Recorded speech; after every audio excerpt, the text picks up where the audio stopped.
Hello friends, mythology में आपका स्वागत है। आज हम करेंगे distance of A point from A given line.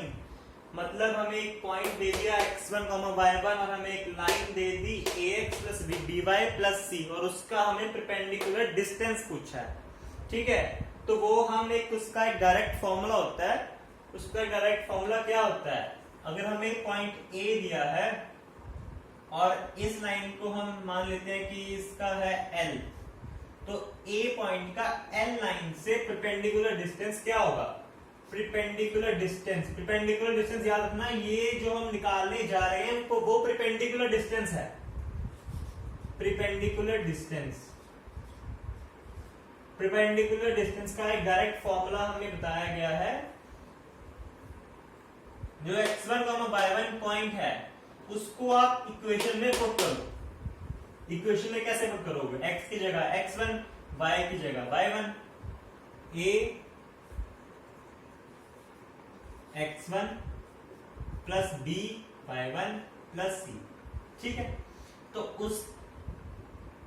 उसके नीचे जो x का कोफिशिएंट है उसका स्क्वायर प्लस y का कोफिशिएंट का स्क्वायर क्या आएगा? a square plus b square. x के कोफिशिएंट का स्क्वायर प्लस y के कोफिशिएंट का स्क्वायर का अंडर रूट। ये है perpendicular distance of point A from line L। हमने ऊपर वाली टर्म कैसे लिखी? हमने ऊपर वाली टर्म लिखी, जो ये पॉइंट है इसको आप इक्वेशन में पुट करो। इक्वेशन में पुट कर दिया, आप ऊपर लिख दो। नीचे क्या लिखना है? नीचे हमें वो लिखना है जो x के साथ है और y के साथ है उसका स्क्वायर करके एडिशन करना है और फिर रूट कर देना है। क्योंकि डिस्टेंस नेगेटिव तो होता नहीं, तो इसके आगे हम मॉड लगा देंगे। तो डिस्टेंस पॉजिटिव आएगा। ठीक है, ये है distance of A point from A given line. आप इसको नोट कर लो, काफी इंपॉर्टेंट फॉर्मूला है। बोर्ड्स में 11th के जो फाइनल एग्जाम होते हैं उसमें और जेई में भी क्वेश्चन पूछ लिए जाते हैं। ठीक है, इसको आप नोट कर लो एक बार।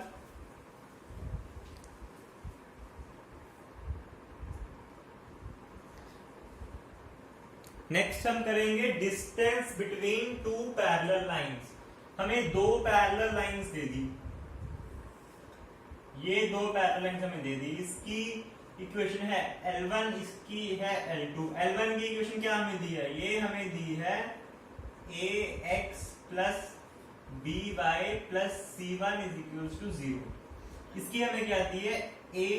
ax plus by plus c2 is equal to 0। क्योंकि ये लाइंस पैरेलल हैं तो जो इसका स्लोप होगी वो दोनों सेम होगी, तो हमें इसकी स्लोप क्या है? Minus a upon b।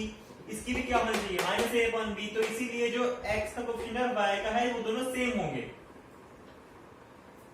ठीक है, तो ये पैरेलल हैं तो कांस्टेंट टर्म डिफरेंट होनी, तो हमने मान लिए c1 और c2।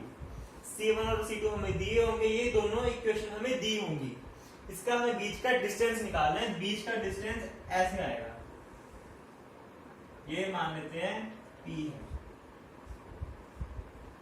ठीक है, p हमें p निकालना है। p कैसे निकालेंगे? मान लो कि इसके ऊपर पॉइंट है x1, y1। इस लाइन के ऊपर एक पॉइंट लाई कर रहा है x1, y1। उसका हमें परपेंडिकुलर डिस्टेंस निकालना है।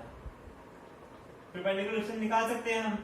हमें ये इक्वेशन दी है लाइन की, हमें ये पॉइंट दिया है। हमने पीछे एक 2 मिनट पहले हमने वो किया था, एक फॉर्मूला डिस्कस किया था। फॉर्मूला पॉइंट को इक्वेशन में पुट करना है, सिंपल है। तो P क्या आया? मॉड।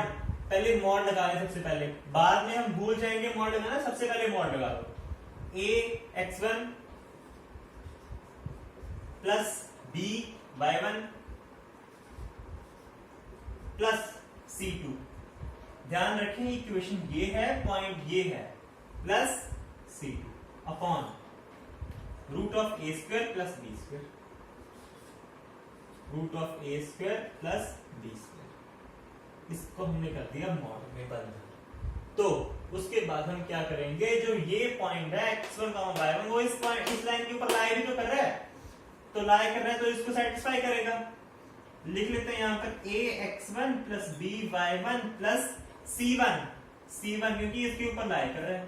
तो ax1 प्लस by1 की वैल्यू क्या आई, ax1 plus by1 is equal to minus c1।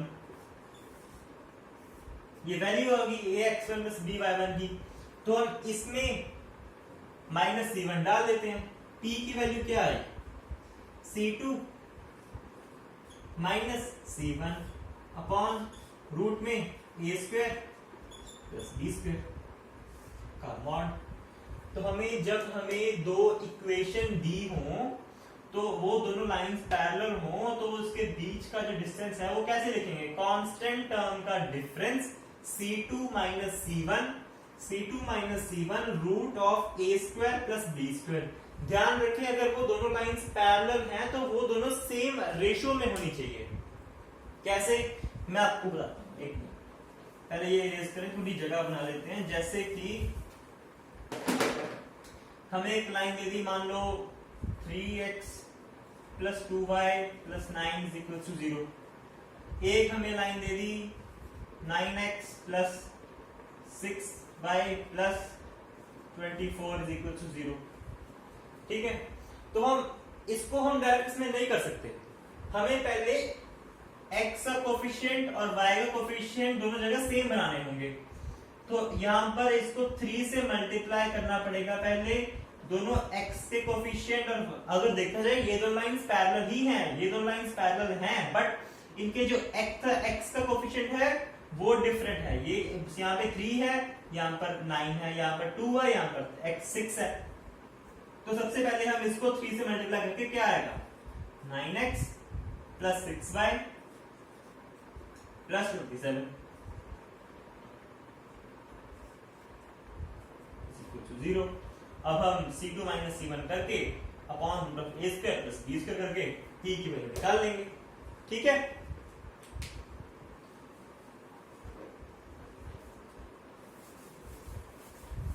Note कर लो इसको एक बार।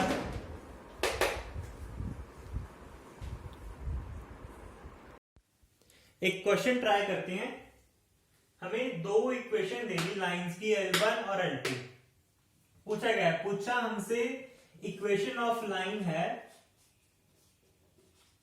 इक्वेशन ऑफ लाइन जो इन दोनों लाइन से इक्विडिस्टेंट हो। इक्विडिस्टेंट मतलब इन दोनों लाइन से उस लाइन का डिस्टेंस बराबर हो। बराबर होना चाहिए तो मतलब वो लाइन यहां तो होगी नहीं, ना यहां होगी, तो मतलब कहीं यहां पर होगी।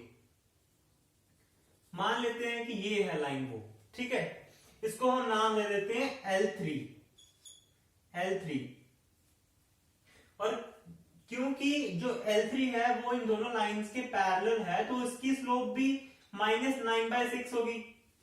तो हम मान लेते हैं कि L3 की जो इक्वेशन, एक पैरेलल लाइन की इक्वेशन हम कैसे लिखते हैं, x का कोफिशिएंट सेम, y का कोफिशिएंट सेम, सिर्फ जो कांस्टेंट है उसको हम चेंज कर देंगे। मान लेते हैं कि c है, L3 का जो अब इक्वेशन लिखेंगे वो कुछ इस तरह आएगी, 9x plus 6y plus c is equal to 0। ठीक है, 9x plus 6y plus c is equal to 0। c हमने मान लिया कांस्टेंट है जो कि इस लाइन का है कांस्टेंट। ठीक है, तो इन दोनों लाइन से जो डिस्टेंस है वो सेम है। तो हम दो पैरेलल लाइंस का डिस्टेंस हमें निकालना आता है, c2 minus c1 upon root of a square plus b square.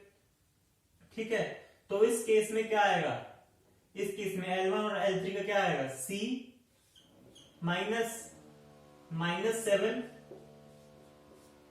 Upon 9 का स्क्वायर प्लस 6 का स्क्वायर का रूट, 9 का स्क्वायर प्लस 6 का स्क्वायर का रूट का मॉड किसके बराबर है, इसके बराबर, इसका जो डिस्टेंस है उसके बराबर आएगा। इसको हम थोड़ा इरेज कर देते हैं। ठीक है, एक बात और, जो इस केस में L2 का जो कोफिशिएंट है वो 3x प्लस 2y प्लस 6 है। 3 और 2 है, इसको हम मल्टीप्लाई 3 करके पहले दो सेम बना लेते हैं। सभी इक्वेशन का जो कोफिशिएंट है वो 9 और 6 होना चाहिए। आप याद रखिए, ध्यान रखें इस बात का, ताकि सारे जो कोफिशिएंट है, जो पैरेलल लाइंस के कोफिशिएंट है वो सेम होने चाहिए। इस केस में 3 और 2 है, तो हम 3 से मल्टीप्लाई करके, इस इक्वेशन को 3 से मल्टीप्लाई करके क्या आएगा, 9x plus 6y plus 18 is equals to 0। Equation same ही रहेगी, सिर्फ 3 से मल्टीप्लाई किया ताकि जो इसका कोएफिशिएंट है वो सेम हो जाए, इसके जैसा हो जाए बिल्कुल। तो इस केस में हमारा C2 माइनस C1, C क्या है C, तो minus 18 upon 9 square plus 6 square का अंडर रूट का मॉड। ठीक है, एक केस प्लस के साथ, एक केस माइनस के साथ। पहले प्लस के साथ देख लेते हैं। प्लस के साथ अगर देखेंगे तो क्या आएगा, c plus 7 is equal to c minus 18, तो c से c cancel, 7 is equal to minus 18।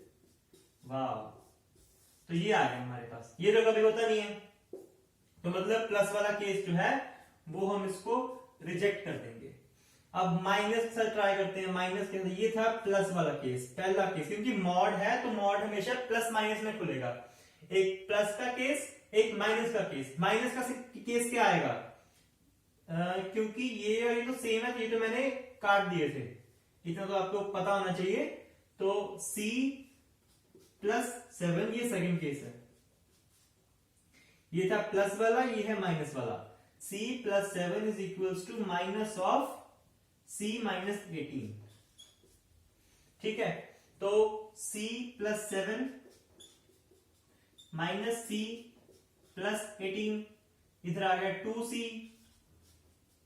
18 minus 7 is 11, तो c की वैल्यू हमारे पास क्या आई, 11/2।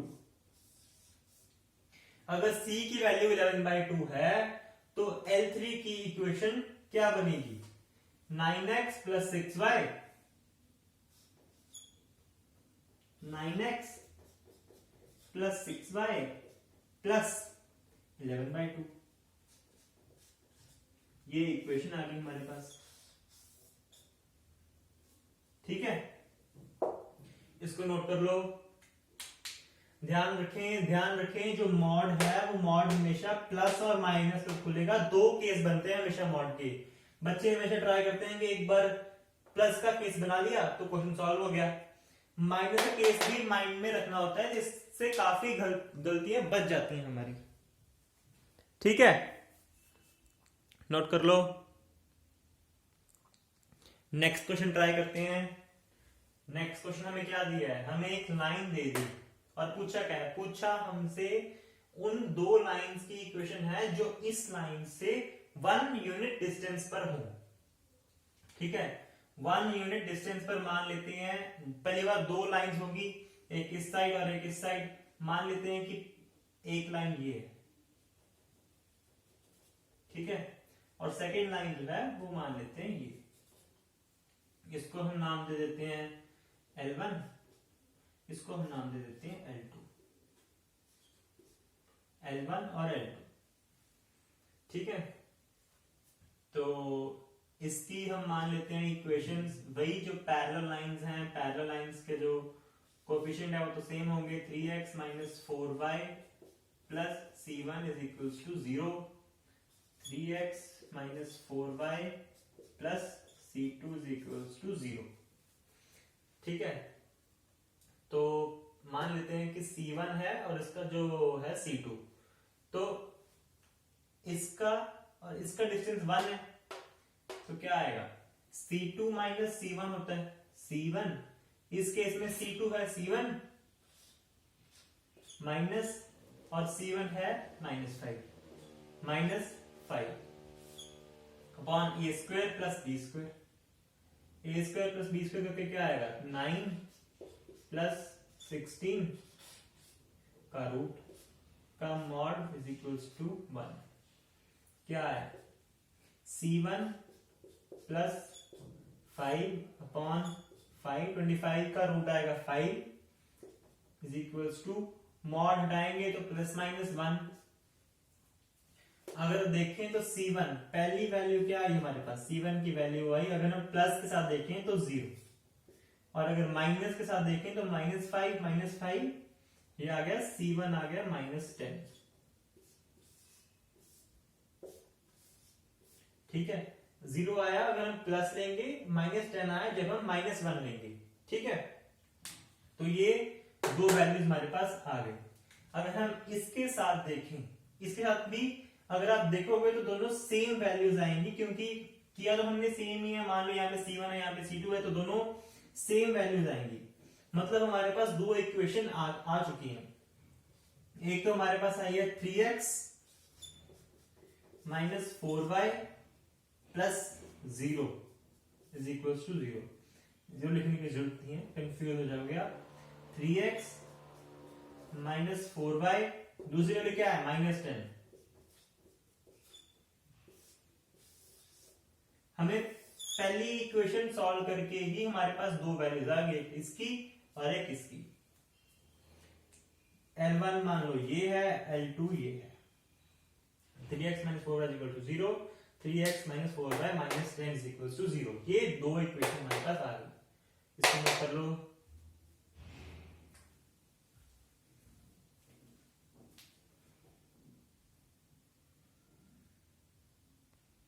नेक्स्ट क्वेश्चन ट्राई करते हैं। नेक्स्ट क्वेश्चन क्या दिया है, हमें एक पॉइंट दे दिया P और एक लाइन दे दी L।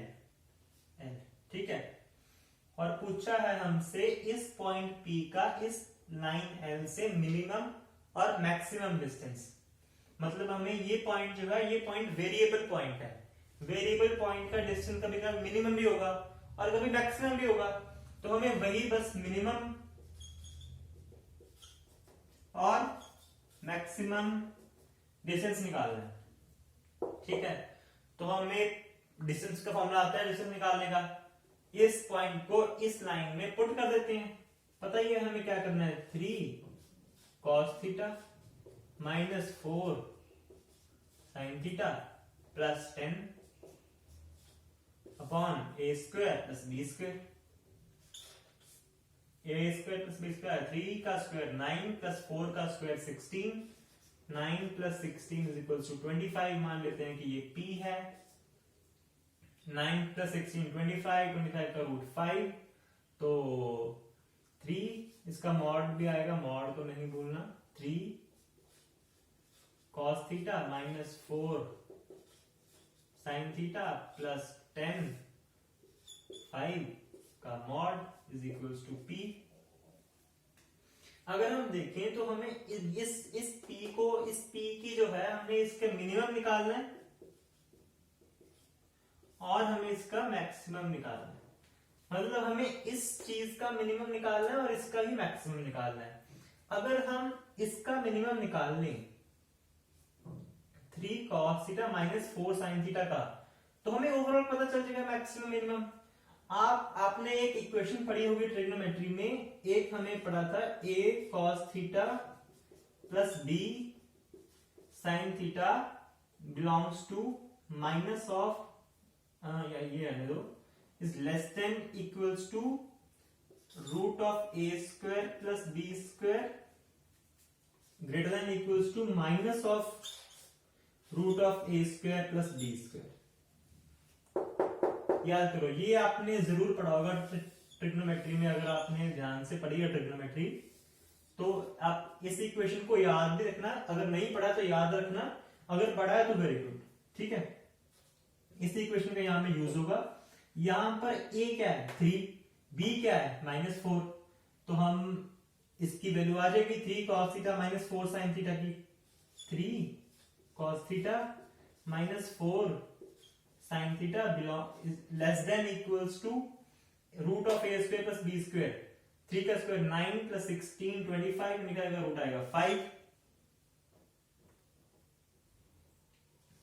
लेस देन 5 और ग्रेटर देन -5। मतलब इसकी जो है वो मैक्सिमम वैल्यू क्या आ सकती है, इसकी जो मैक्सिमम वैल्यू, इस क्वांटिटी की मैक्सिमम वैल्यू तो 5 है। मतलब ये 5 से ऊपर जा ही नहीं सकता। अगर इसकी 5 जो है मैक्सिमम वैल्यू है, तो P की मैक्सिमम वैल्यू भी तो 5 ही हुई। इसमें वैल्यू पुट कर देते हैं। क्या है ये पुट करके, 5 + 10 15 by 5 is equals to 3। Distance जो है वो पॉजिटिव है तो पॉजिटिव आ गया 3। पी की वैल्यू जो है मैक्सिमम हमने ध्यान रखना मैक्सिमम पुट करी है इसकी वैल्यू। अगर इसकी मैक्सिमम है तो पी की भी मैक्सिमम आएगी। अगर इसकी वैल्यू 5 है मैक्सिमम तो 5 + 10 15 by 5 = 3 आ गई पी की मैक्सिमम वैल्यू। यहां पर लिख देते हैं 3। और मिनिमम क्या है? मिनिमम है -5 तो -5 पुट कर देते हैं। 10 - 5 10 - 5 by 5 5 by 5 1 = p। ये ऑलरेडी पॉजिटिव है तो मॉड की जरूरत नहीं है, मॉड को कैंसिल कर देते हैं। तो p की जो मिनिमम वैल्यू है वो 1 है तो 1 आएगा यहां पे। ये है क्वेश्चन का आंसर। मतलब इस पॉइंट का मैक्सिमम डिस्टेंस जो है वो 3 है इस लाइन से, और जो मिनिमम डिस्टेंस है वो 1 है। ठीक है, नोट कर लो। ये अच्छा सवाल था, इस चीज को याद रखना, ये काफी इंपॉर्टेंट है। ये आगे भी यूज होती है कभी कभी। a cos theta + b sin theta = 2a² + b²।